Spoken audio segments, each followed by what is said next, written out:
Greetings, I'm Linda Schiller-Hanna, welcoming you back to IKK No, segment 32.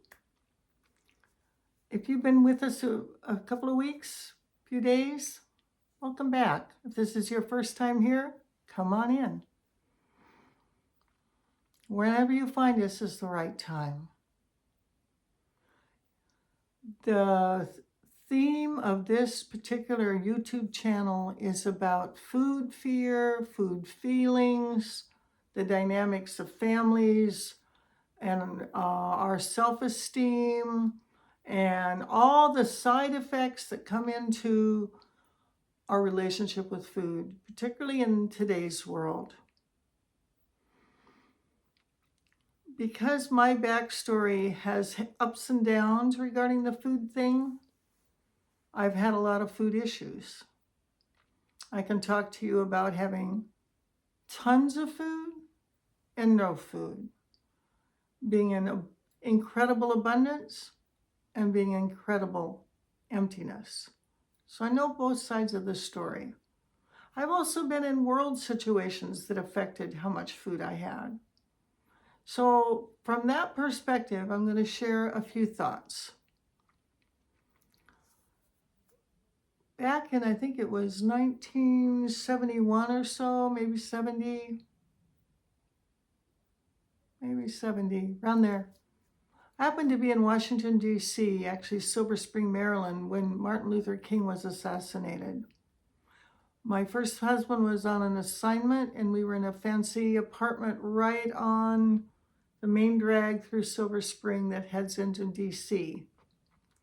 And after that assassination, that horrible day,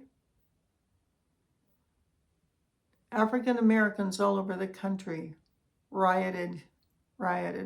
City after city was on fire, and Washington, D.C. was no exception.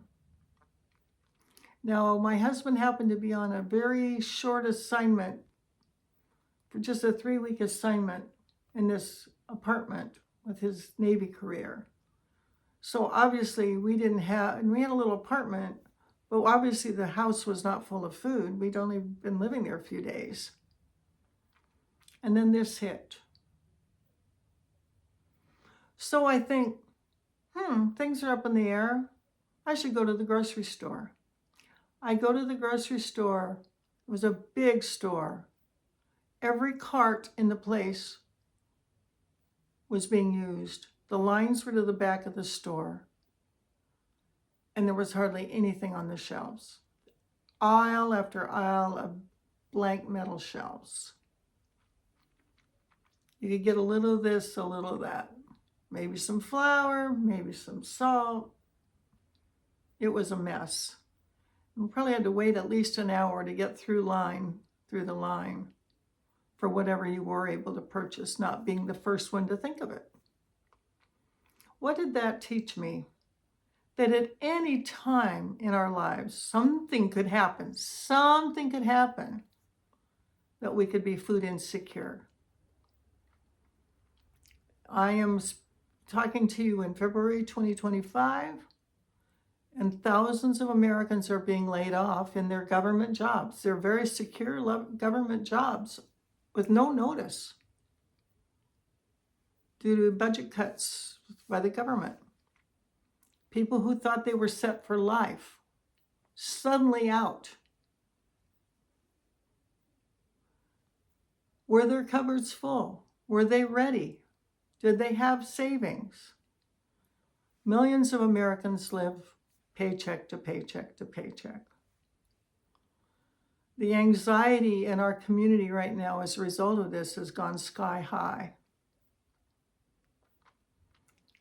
One of the reasons I want to talk to you today is to encourage each and every one of you to stock up, just in case.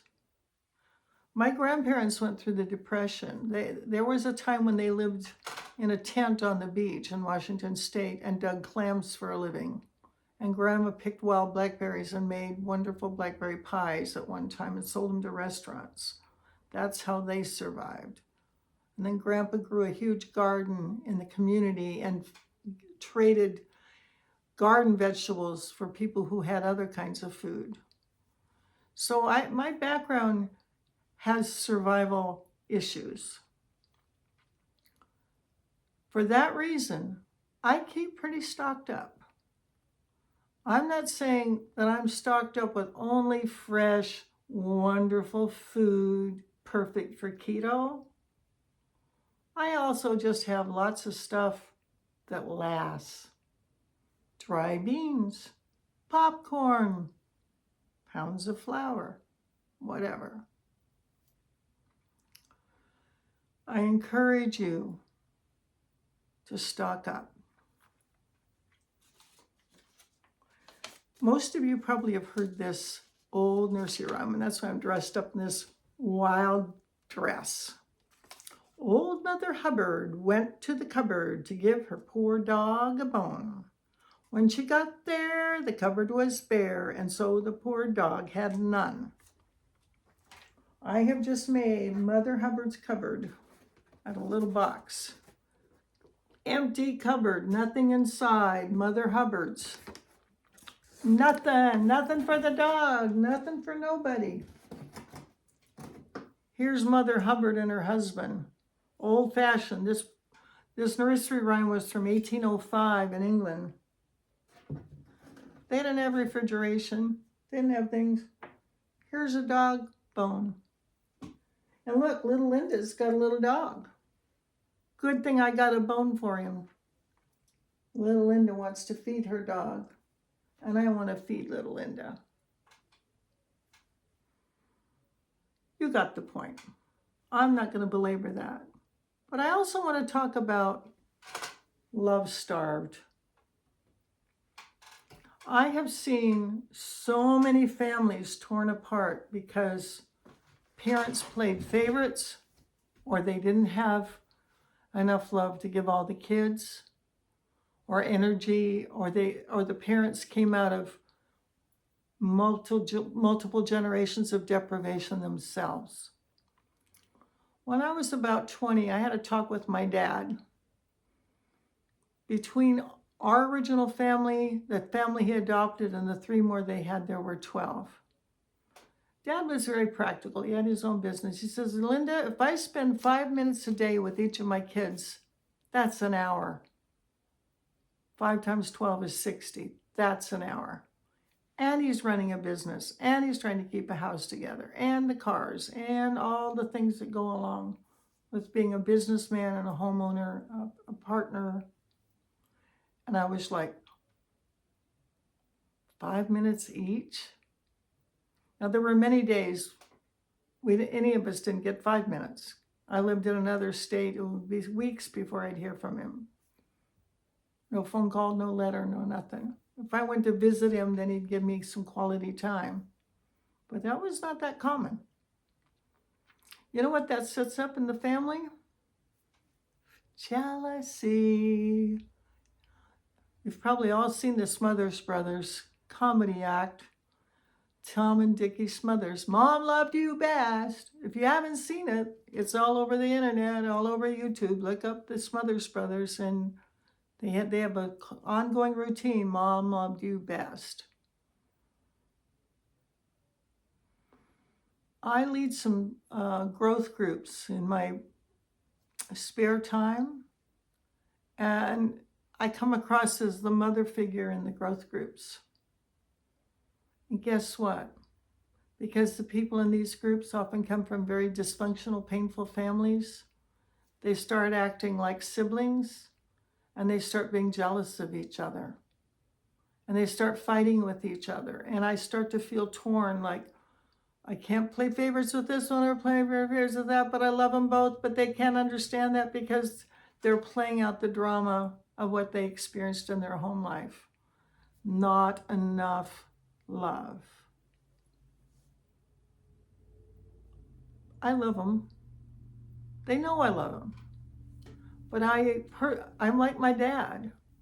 If I have 5 minutes here and 5 minutes there, if there's 50 of them or 100 of them, 5 minutes each, isn't going to fill their love cup. Not especially when they come out of such deprivation. I'm talking to you now. If you have food issues, you probably have love issues.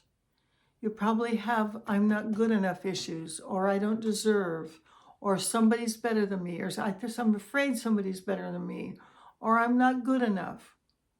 I'm so sorry for all those issues. The only reason I understand them is because I went through them, and I'm slowly climbing out of that pain. Sometimes we have to teach what we most need to learn. I am more and more learning. It's my job to love me, my job to fill my own cup. And I'm going to try to help you learn to fill your own cup too. I find that if I'm not so rabidly freaked out, starving for love, people are less afraid to give it to me because I'm not like sucking them into my vortex of anxiety, terror, and trauma. 30, 40 years ago when I was in my dating phase, I used to get broken up with constantly. I drove men crazy. So I finally started asking for exit interviews, just like they do when you lose a job. And one guy, I asked, what did I do wrong? He says, I was tired of you using me for your therapist. Guilty as charged. Wanted to tell him all my problems. One guy said, you don't know the first thing about love. Looking back, I didn't. It was all about me. Save me, help me, rescue me. Oh my God, nobody wants that. We have to have our own lifeboat. So I want you to fill your larder. I know people I had a girlfriend that lived in an extraordinarily expensive, fancy New York apartment, out of this world, gorgeous, fabulous furniture. And she'd have like hardly anything to eat in the house. And she was self-employed as a writer. And I thought, honey, get some food in that. Because she'd start getting anxious if she didn't make a commission that week. Well, I don't know what I'll eat. But fill your house when you have the food, when you have the money. Don't set yourself up for that kind of anxiety. If you were food insecure as a kid, it can be hard for you to learn to fill your larder. If it was feast and famine, you may automatically be doing repetition compulsion and stuffing yourself and then starving yourself and stuffing yourself and starving yourself. If you have children, you're giving really sick messages to the kids. I can't trust mom to feed me. I can't trust mom to love me. Her presence is inconsistent. Now, a lot of us do this unconsciously to ourselves or to our children. I'm not trying to make you feel bad about yourself. I'm trying to raise your consciousness to see if you can give yourself calmer, more gentle messages that there can be a certain baseline of food always available for emergencies. If you get laid off, if there's suddenly a riot and you can't get to the store and there's nothing there, or when we had COVID, or whatever. Life can have its ups and downs. Be prepared. That's all. I'm not trying to be too preachy, but I'm probably sounding too preachy. Sorry about that. Anyway, I have little Linda here with her little dog, and sure enough, her little dog's got a bone. And believe me, I am not feeding little Linda out of Mother Hubbard's bear cupboard. There is real good stuff available for my little girl. Real good stuff. We just loving her so much. She's my girl. Hey, little Linda. Learn to feed yourself love. Learn to give yourself respect. Learn to put you in your life. Don't give away all your time. Don't give away all your energy. Learn to set boundaries. Now, those are all skills that for many of us take time to learn, but at least start to think about them. There was a time back in the early 80s, I was working with AIDS people, HIV people. I had Angel Love Healing Center. And I worked with about 20, 30, 40 people with HIV for free, locally, counseled them, worked with them, got them supplies, took care of little issues for them. And I ended up on the phone or doing errands or talking or counseling constantly from early in the morning to late at night. I forgot to put me in my life. I can promise you I burn out. Thank God the AIDS crisis began to shift. Some medications came on board. But many of those fellows died. Most of them were men. And just interestingly enough, every single one I counseled had been sexually abused.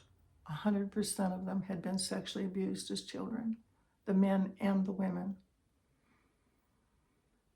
Being sexually abused often helps you learn to hate yourself or feel like a victim or not know how to protect yourself or go down some kind of spiral. Sorry to be so challenging in my messaging.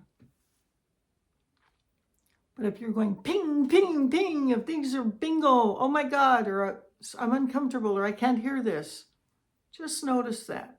You don't have to stay with me. You don't have to ever hear me again.